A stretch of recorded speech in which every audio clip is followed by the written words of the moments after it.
Hello folks, welcome to a brand new video of Mr.π. Can you find the area of this trapezium GDCF? Pause the video and try for yourself in 3, 2, 1. So let's begin. Let's assume that this side BF right here is A. Now if this angle is here theta, then this angle will be 90 minus theta. Okay, this angle right here is 90 minus theta, so this angle also will be equal to theta. So we can see that this angle right here is 90, this is theta, and this is also 90.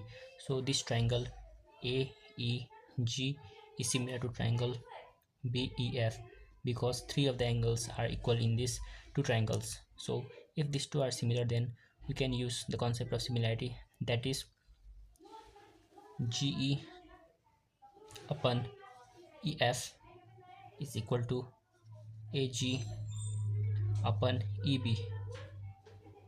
So what is this? That GE right here is equal to 2x, EF right equal to x is equal to AG is equal to 6, and finally EB.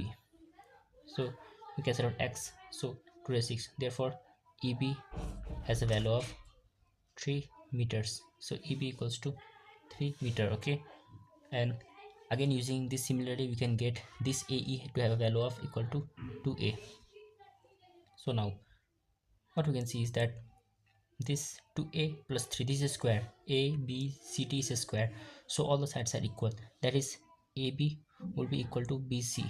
Okay, ab has a value of 2a plus 3 and bc has a value of a plus 7, so we get a value of a to be 4. Okay, so a equals to 4, that is 4, this is 4 to the 8. Okay, so 8 19 11 7 8 19 11, so this is a square of side length s equals to 11.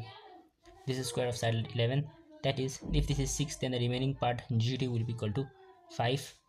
Now we can find the area of this trapezium easily. The area of the trapezium A equals to 1 by 2 side length, that is 5 plus 7 into perpendicular distance, that is this perpendicular distance, which will be equal to the side of the square, that is equal to 11. So 1 by 2 into 12 into 11 is equal to 66 meter square, which is the required final answer. Thank you.